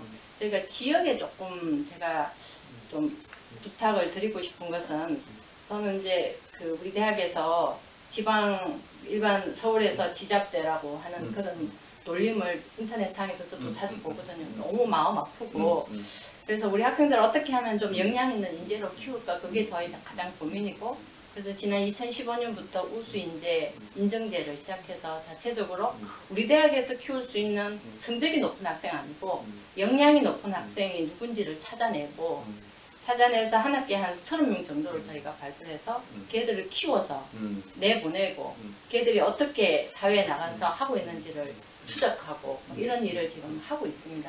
하고 있는데 우리 학생들 지방의 대학에 사립대학에 있는 이 학생도 이렇게 의무를 천정을 높여주면 얼마든지 뛸 수 있다는 게 저희 결론입니다. 정말 너무나 다양한 인재들이 나오고 있고 대학 과정을 고등학교까지 과정을 거치면서 걔들의 역량이 다 발휘된 게 전혀 아니잖아요. 그러니까 학업 능력만 집중적으로 파헤쳐졌지. 점수가 좀 낮다 뿐이죠. 얘들이 가지고 있는 그 외의 역량들은 하나도 발굴이 안 된 채 묻혀 있는 거예요. 그래서 역량이라는 게 뭐 학습 능력만 좋다고 되는 게 아니라 뭐 공감 능력, 배려 능력, 소통 능력 이런 게 다 돼야 되는 거니까 저희가 거기서 너무나 희한한 인재들을 많이 찾아냈습니다. 그리고 그런 애들이 뭐 경량 압도인데 소프트웨어를 코딩 공부를 해서 혼자 일본의 소프트웨어 회사에 그냥 6개월 만에 취업하고 서울의 뭐 유수한 대학의 석박사 과정에 서울에 있는 학생들 다 물리치고 혼자 입학하는 그런 실적을 올리고 뭐 멕시코에 가서 청년 창업을 해서 무역가가 졸업도 하기 전에 되고 이런 뭐 적은 사례지만 그런 사례들을 저희가 쭉 보면서 일단 지역이나 대학에서 우리 학생을 바라보는 눈높이가 너무 낮지 않나 하는 생각을 저는 합니다. 우리 스스로 실링을 치고 그래 우리는 그밖에 안 돼. 그러니까 도와줘. 예, 안 되니까 우리가 어떻게 할 수 없어. 이런 시선보다는 우리가 조금 실링을 높여서 우리 스스로가 그걸 할 수 있도록 예, 시선을 바꾸고 이제 서울 쪽에는 그런 인식을 할 수 있는 교육을 좀 시켜달라. 돈보다 서울 사람들이 지방을 바라보는 그 시선을 바꿀 수 있는 인식 교육을 해달라. 우리만 자꾸 교육해갖고 되는 게 아니라 중앙정부나 서울 시민들이 바라보는 지방대의 시선을 바꿔주지 않으면 이거는 해결이 안 될 것 같습니다. 돈으로 뭐 해결할 수 있는 거는 뭐 좀 한계가 있는 것 같고요. 좀 저는 그렇게 인식의 전환 그리고 우리가 우리 스스로를 바라보고 우리 인재를 바라보는 거 이런 것들 그리고 학생들은 이렇더라고요. 한번 누군가가 길을 내는 게 힘들지 한번 길을 내면 그걸 따라서 가더라고요. 그러니까 우리가 다양한 길을 낼 수 있도록 대학과 지역이 합쳐서 그 길을 낼 때 처음 길을 낼 때 방법을 좀 찾아주는 역할을 하면 그 뒤에 따라가는 거는 쉽게 또 따라가더라고요. 그런 역할을 해주시고 우리 지역이 우리끼리 이렇게 살지 말고 좀 살아 숨쉬는 생태계였으면 좋겠습니다. 외부에 좋은 인재도 들어와야 미꾸라지가 들어와서 막 해야 우리도 긴장을 하니까 그리고 우리 인재도 우리 인재니까 여기서 살아가 아니라 우리 인재도 얼마든지 저는 우리 졸업생은 나갔다 오라거든요. 지역에 들어오더라도 밖에 나가서 경험하고 다시 돌아와라 이런 말을 하는데 이 생태계가 사람 숨쉬는 생태계였으면 좋겠다. 그걸 함께 만들어갔으면 좋겠다 이런 생각합니다. 예. 좋은 말씀 해주셨습니다. 이제 뭐 대학의 새로운 인재, 그런 단순한 그 학력 어떤 수준만이 아닌 여러 가지 어떤 역량을 발휘할 수 있는 또 인재를 키워야 된다. 또 인식을 바꿔야 된다 이런 좋은 말씀을 해주셨는데요. 근데 아까 우리 최 교수님 아까 그 말씀에도 좀 계셨지만은 그 사실은 지금 우리가 이제 등록금이 많이 동결된 상황이지 않습니까? 그 지금 모든 대학이 그렇습니다만 지금 들어오는 거는 그냥 전에 12년 전에 어떤 상황으로 지금 다 동결돼 있고 나가는 거는 지금 되게 많은 그러다 보니까 점점 이제 어떤 대학이 어떤 사업에 쓸 수 있는 예를 들어 학생들의 역량을 키운다든지 이런 어떤 좀 폭이 점점 줄어들고 그 대학의 어떤 역할 그러니까 모든 게 돈이 필요한데 노력할 수 있는 어떤 부분들이 지금 축소되고 있는 것 같습니다. 그래서 혹시 그 최 교수님께서 어떻게 하면 우리가 이제 중앙정부의 지원도 많이 받아도 지방 정부 역할도 하고 해야 되지만은 좀 진짜 제가 생각하기에는 우리가 너무 지금 대학이 옛날과 다르게 좀 의존적 돈 타오는 게 최고다라는 이런 이제 저는 너무 우리가 대학이 그래 가는 거 아닌가라는 그런데 사실 돈도 필요하고요. 그런데 이제 돈을 타오는 방법을 조금 더 좀 우리 스스로 좀 주체적이고 자율적으로 만들어낼 방법이 없을까 이런 거 저 생각도 한번 해봤습니다만은 혹시 최 교수님 좀만 또 그런 생각이 있으신가 한번 여쭤봅니다. 지금 우리 이제 그 대학의 그 자주성, 자율성 이것들을 어떻게 키워낼 것인가? 그 대학이 갖고 있는 자율과 이 자주성이라고 하는 것이 결국 우리 지역에 어떻게 기여하고 어떻게 교육을 만들어갈 것인가인데 대학은 기본적으로는 교육 연구기관이에요. 교육 연구기관으로서 대학이라고 하는 이 공간이 지역에 존재하기 때문에 지역하고 어떻게 협력할 것인가의 문제이고 지역 없이 대학 없고 대학 없이 지역 없다고 하는 거니까 그 교육과 연구가 그 지역 지향성을 가져야 된다. 그리고 그것들이 일종의 보편성을 갖게 되면 세계적인 경쟁력을 갖게 되는 거거든요. 리빙 랩인 거죠. 그런데 저는 첫 번째로 이 지역 대학들 또 중고등학교도 전부 글로벌 얘기하거든요. 글로벌 인재 양성한다고. 사실은 아주 뛰어난 대학이 아닌 나머지 대학은 글로벌 내세울 필요 없습니다. 사실 글로벌도 안 되고요. 글로벌 대학이라고 해서 외국인 유학생은 사실 이 등록금 부분을 좀 보완하기 위한 외국 학생 유치지, 글로벌 대학으로 글로벌하고 경쟁하기 위한 외국인 유학생 유치 아니거든요. 냉정하게. 우리 지역에서 학생 키워서 글로벌 인재로 키워내서 외국에 보냈다? 뜯어보면 구글 간 거 아니거든요. 애플 간 거 아닙니다. 대부분은 사실은 그 외국에서 좀 이 지금 한참 뭐 붐이 이루고 있는데 인적 자원이 부족한 부분을 채워주기 위해 나가는 겁니다. 그 인재들이 우리 지역의 문제에 관심을 갖고 그것을 해결하고 수 있도록 교육시키고 그걸 해결할 수 있는 그런 이 능력을 키워주고 역량을 키워주는 좀 더 지역 지향의 그 교육과 연구가 좀 이루어져야 된다. 아주 소수의 특정 대학이 아니면은 이제는 고 글로벌이 아니라 고 로컬이에요. 고 리전으로 가야 돼요. 그게 현실적인 대학입니다. 대학이 일단 그래야 돼요. 지역도 확산해야 됩니다. 지역은 계속해서 대학으로 또 받거나 또 지자체가 해결하거나 지역 주민들은 아무것도 안 해야 된다고 생각하거든요. 그렇지 않습니다. 지역의 주민들도 그 대학을 키우기 위한 자기들끼리 조직도 만들고 활동도 하고 기금도 모아야 돼요. 대학 나가면 우리 죽습니다. 맨날 정치적으로 해결해서는 안 되는 거죠. 그렇게 해서 돈 받아봐야 역시 돈 끊어지면 그 대학 그냥 죽거든요. 그 안에서 안착하고 착근해서 오랫동안 뻗어나갈 수 있는 대학을, 그 지역 대학을 만들어줘야 돼요. 지역을. 예컨대 저 뭐 봉화나 뭐 그 위쪽에 우리는 산림, 그 안에서도 임산물 중에서도 뭐 버섯이다. 그러면 그 대학에 그 버섯 전문 학과가 있어야 되는 겁니다. 그리고 그것들을 그 지역에 해주고 그 지역 주민들이 거기 와야 되고 그 부분에서 협력하고 그 대학은 그 산업이 그 지역에서 수요하는 안 없어지거든요. 근데 우리는 저기에서도 AI 합니다. 어디에서나 그 로봇 하고요. 그건 아닌 거죠. 근데 버섯을 잘 키우면 글로벌 되지 않을까요? 아, 그러니까요. 그렇게 해서 글로벌로 가야 된다는 거예요. 로컬이 그래서 글로벌이라는 겁니다. 근데 그렇지 않고 지역은 다 무시해버리고 남들 다 하는 거 그거 따라가면은 그냥 원오브댐을 계속 만들어내는, 지역하고는 전혀 상관없는. 그래서 글로벌 포기해라. 리전, 로컬을 선택해라. 이겁니다. 그리고 재정 분야는 우리가 지금 이 등록금에 의존하고, 그래서 아까 우리 사실 최 교수님은 이 공영형 사립대 이게 조금 회의적이다라고 말씀하셨는데, 우리나라 대학의 거의 90% 뭐 가까이가 사립이고 국공립은 적습니다. 우리나라 이 고등교육은 사립이 지금 책임지고 있는 겁니다. 이 사립대학 중에 재단에서 돈이 들어와서 대학을 운영하는 대학은, 또 이 정부가 요구하는 진짜 최소한의 기준마저도 채우는 대학은 사실 5%, 3% 미만입니다. 그 말은 뭐냐면 우리나라 사립대학의 95%, 97%는 오로지 등록금으로 대학을 운영합니다. 자, 이러한 이 등록금에 전적으로 의존하는 구조에서 등록금이 동결되어 있고 인건비, 그다음에 외줘야 되는 관리비, 하다못해 시설물 새로 들이거나 PPT, 뭐 프로젝터 이거 새로 들으면 전부 그 돈으로 사야 되는데 그거 계속 올라가거든요. 등록금은 동결되어 있고. 정작 우리 하 교수님 말씀하셨던 대로 학생의 역량을 키우기 위한 교육 프로그램에 투자할 돈은 점점 주는 거죠. 그럼 교육은 없는 겁니다. 교육 없어요. 그냥 사실 교직원은 생계를 위한 돈벌이 하는 장소밖에 안 되고요. 학생들은 어디 나가서 취업하기도 힘든 졸업장 받기 위한 그런 장소밖에 안 되는 거예요. 그런 장소에서 무슨 미래가 있겠어요. 그냥 대학이 죽는 거죠. 그래서 지금 현재의 시스템이 그대로 가면 자연 상태고, 자연 상태에서 지방대학 다 죽는다.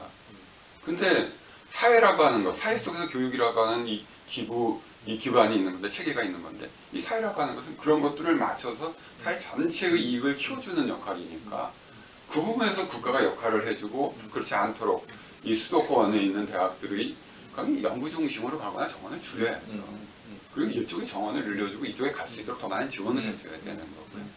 그런 국가 또는 지방자치단체의 개입을 통한 우리 사회공동체 전체의 이익의 그 크기를 키우는 공익이라고 하는 측면에서 그것들 해줘야 되는데, 지금은 그거 없다는 거잖아요. 지금 정원 관리 하나도 안 하잖아요. 그냥 지표 맞추면 불이익 주고 그 대신 그것만 아니면 마음대로 해라. 서울에 있는 대학 정원 줄이나요? 하나도 안 줄입니다. 지역대학은 아이들 서울 가니까 어쩔 수 없이 울며 겨자 먹기로 계속 줄이고요. 줄여도 미달 나옵니다. 당장 2020년도 이 대학 입학 경쟁률이 다 떨어졌잖아요. 어느 대학? 지역에 있는 대학 중에 올라간 대학이 어디죠? 다 떨어졌지. 첫 해밀반입니다. 내년 더 많이 줄어요. 내년 더 많이 떨어집니다.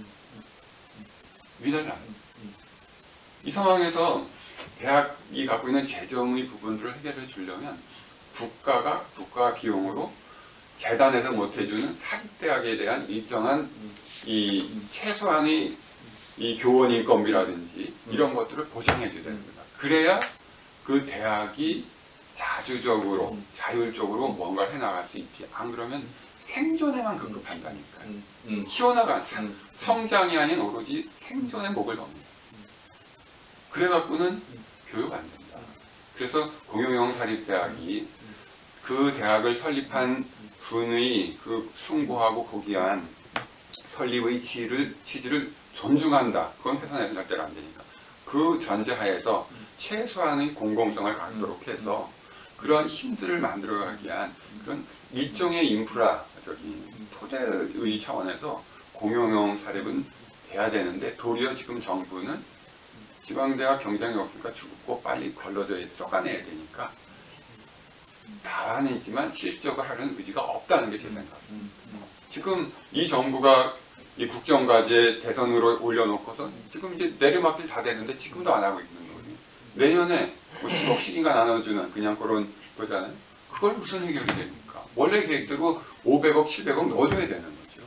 그래야 원래 의도했던 지방의 대학들이 그런 공공성을 가지고서 이 자율 또 자주적으로 이 지역을 살려나갈 수 있는 힘을 가질 수 있다.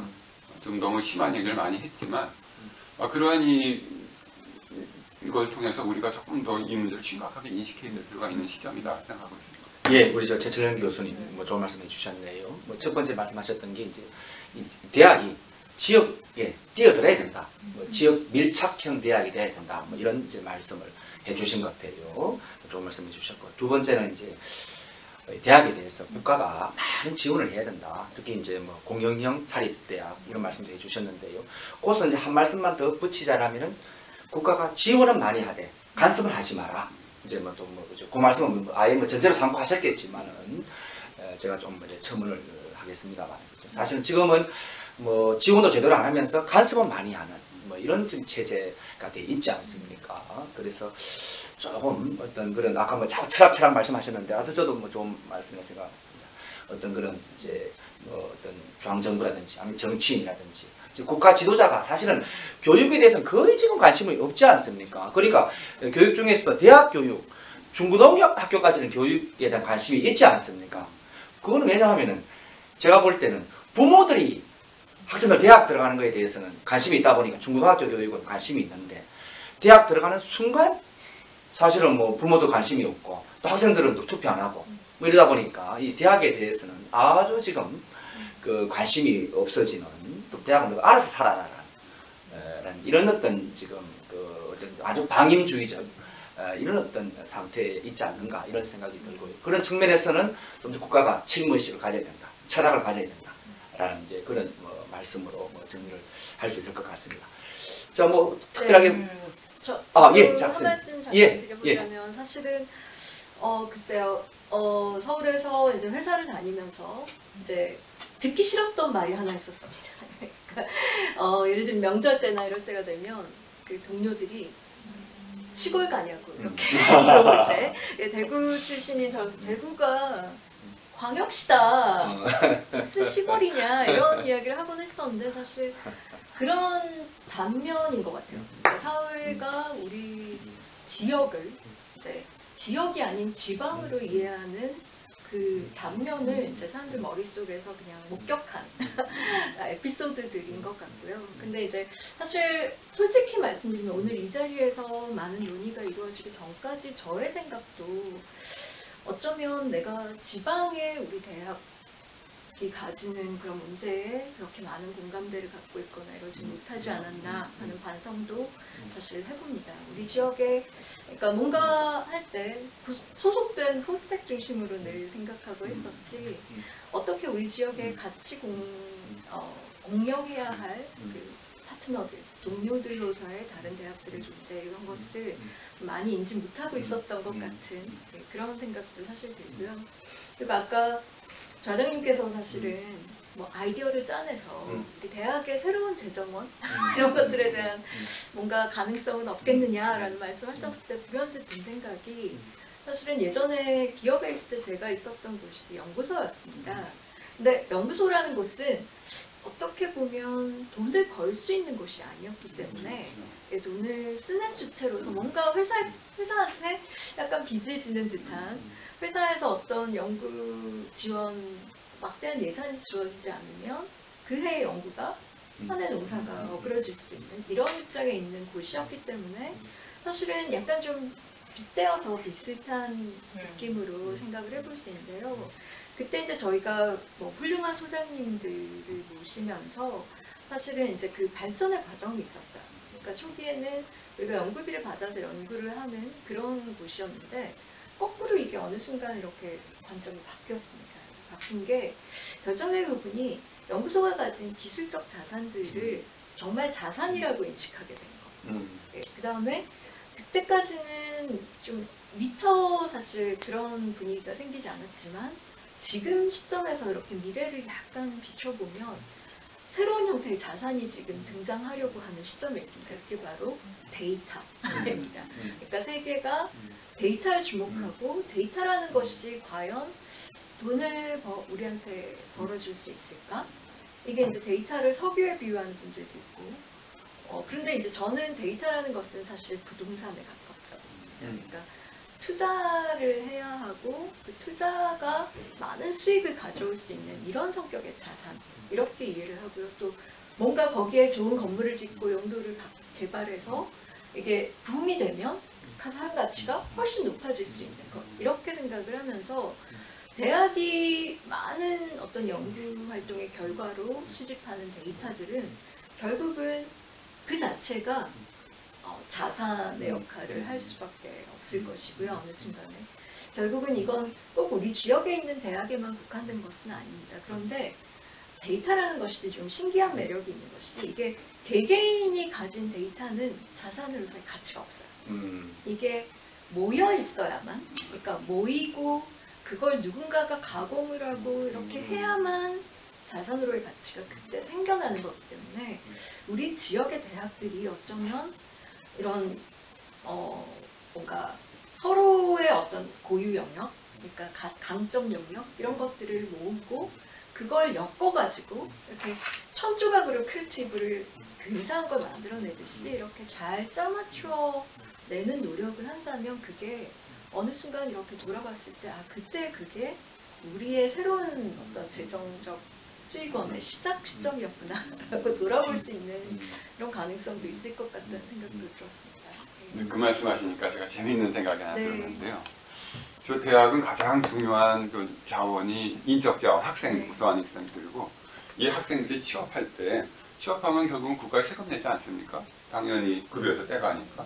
그럼 국가가 학생들이 출신 학교별로 세금을 다시 정해갖고 이 교육 성과 배당금으로 해서 국가에서 세금을 각 대학에 주는 겁니다. 왜냐면 사회가 인재 없이는 안 돌아가니까 뽑아 쓸 수밖에 없을 테고 그럼 그것들을 다시 대학에 내려주는 거죠. 그건 우리가 권리로 받는 거니까 그냥 지원해달라가 아니라 그런 식으로 우리도 프레임 자체를 완전히 바꾸는 그것도 괜찮을 것 같아요. 새로운 제가 아이디어 말씀 중에 그런 아이디어의 요소가 녹아있었다는 느낌이 들어서 왠지 뿌듯합니다. 그렇죠. 예. 그러니까요. 근데 그것과 조금 어쩌면 약간 유사한 성격도 있는데요. 그 포스텍에는 APGC라는 모임이 있습니다. 이게 뭐 약자인데요. Association for 포스텍 그로운 컴퍼니 있습니다. 그런 컴퍼니. 예. 그러니까 포스텍이 키워낸 회사들의 모임이에요. 근데 이 회사에 참여하고 있는 각 기업의 포스텍 출신의 기업인들은 모임인 거죠. 목표가 있습니다. 10년 후 포스텍을 우리가 먹여 살리자입니다. 진짜 그러니까 각자가 예를 들면 주식 1%만 기부하고 이렇게 하더라도 우리는 열심히 우리 경제활동을 한다. 그러면 이제 포스텍이 보유한 우리 지분의 가치를 높이는 일로 우리는 열심히 기여하는 것이고 포스텍은 그 가치 포션이 높아짐으로 해서 부자가 되는 거죠. 재정적으로. 그러니까 이런 현상들도 사실은 포스텍에만 국한시켜서 할 일이 아니라 우리 지역을 졸업하고 우리 지역의 대학을 졸업하고 훌륭한 기업인이 된 사람들에게 사실 그런 식의 좀 목요일도 기여하고 또 지역에도 기여할 수 있는 이런 것들을 마련해 보는 것도 좋은 포스텍이니까 이제 가능한 거고요. 모든 대학을 살릴 수 있는 방법은 그동안 대학이 많이 이제 좀 볼멘소리 했던 것이 뭐냐면 기업도 국가도 대학이 키워낸 인재를 공짜로 쓴다. 기업도 사람만 우수한 인재 요구하지 대학에 뭐 주는 거 없잖아요. 국가도 역시 공무원 다 뽑았으면서 대학에 주는 거 없거든요. 대학이 애써서 키워냈으면 대학에 그 자기들이 얻은 이익의 일부를 줘야 된다는 거죠. 그런 차원에서 뭐 기업에게 또 이렇게 직접적으로 하면 기업 부담이 되니까 결국은 취업한 그 새로운 그 대학 졸업생들이 내는 그 등록금, 그 월급, 그 월급에서 세금 받는 부분 중에 일부는 반드시 사실은 그 대학에다가 나눠주도록 그냥 일반적인 교육세라고 해서 뭐 초중등 유치부터 다 하는 것이 아니라 그 대학 자원을 활용한 만큼 그래서 직접적인 이득을 보는 그러니 국가 기업들이 모든 것들을 그렇게 국가 교육 성과 배당금 형식으로 그거는 대학별로 또 평가도 될 수 있잖아요. 그렇죠. 얼마만큼 취업했느냐에 달라질 수 있으니까. 그런 측면에서 그것도 제도화하는 것이 대학 재정에 도움이 될 수도 있거든요. 그건 어쨌든 최소한 50%, 60%라도 어느 대학은 다 취업을 시키니까 그만큼은 새로운 재원들이 들어올 수 있어서 그것도 하나의 방법이 아닙니다. 좋은 아이디어를 진짜 말씀해 주신 것 같아요. 진짜 대학도 어떤 그런 재정을 확대할 수 있는 방안이고요. 예. 특히 이제 왜 그 뭐 일본에서 그 고향사랑 기부금제가 넓게 보면은 그런 어떤 과학 일맥상통하는 그런 제도일 것 같습니다. 하여튼 오늘 선생님들 아주 그 뭐 좋은 토론. 하여튼 이 자꾸 모여야 될 것 같아요. 그렇죠. 자꾸 이렇게 모이다 보면은 또 좋은 얘기가 나오고 그래서 또 2차, 3차 뭐 자꾸 이제 뭐 발전해 나가는 뭐 그런 얘기가 되는 거고. 하여튼 오늘 선생님들 아주 그 참 바쁘신 분들 다 이렇게 또 오셔가지고 좋은 토론해 주셔서 감사드리고요. 그래서 사실 뭐 오늘 했던 얘기들을 여러 가지 이제 그 뭐 많은 말씀이 계셨지만 정리를 해보자라면은 우리 대학이 좀 더 지역에 밀착하는, 지역에 기여하는, 지역과 협력하는 또 이래 대학에 또 많은 그 지원을 해주는 뭐 그런 시스템으로 앞으로 가야 된다 이런 얘기가 된 거고요. 사실은 우리가 선진국들 가운데 우리나라만큼 이 지역 지방에 있는 대학들이 침체되어 있는 또 인식이 조금 뭐 그런 뭐 지방 대학이라고 말하는 그런 나라가 있을까 이런 생각을 저는 좀 해보거든요. 사실은 뭐 하버드 대학이 어디 뭐 워싱턴에 있는 게 아니지 않습니까? 뭐 예일 대학이 뉴헤븐에 있지 않습니까? 뭐 런던에 있는 게 아니고 옥스퍼드 런던에 있는 게 아니지 않습니까? 일본에 또 많은 대학들이 지금 그 노벨상 받지만은 동경대학에서만 나오는 게 아니지 않습니까? 소위 말하는 지금 뭐 지역에 있는 대학들이 다 대학에서 이제 특히 교토 대학 얼마나 많은 그 노벨상을 배출을 합니까? 사실 우리도 이제 그런 어떤 오늘 했던 선생님들 좋은 말씀이 기반이 돼 가지고 우리 이제 앞으로 대학 체제도 아주 뭐 지역의 어느 대학 대우대학, 계명대학, 포스텍, 경북대학 뭐 이런 식의 뭐가 우뚝 설 수 있는 그런 기반들이 좀 마련돼야 되지 않겠는가 이런 생각입니다. 하여튼 오늘 선생님들 아주 뭐 좋은 토론 해주셔서 너무 고맙다는 말씀을 드리고 이상으로 마치도록 하겠습니다. 예, 감사합니다. 감사합니다. 예. 수고하셨습니다.